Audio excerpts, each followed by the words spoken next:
Egunon, martxoak bat. Atole txiko urtia, Venga, gaurko egunez, 1750ko martxoaren batean, Urruñan protestan bildutako emakume talde bati tiro egin zion Frantziako armadak. Frantziako gobernuak tabakoari ezarritako zergaren aurka bildu ziren emakumeak, eta bertako autoritateek armada deitu zuten. Tiroen ondorioz, Gracian Suibar, Mari Diturbide eta Agustina Irigoiti hil zituzten.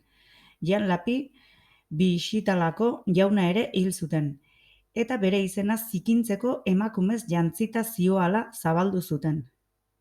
1750.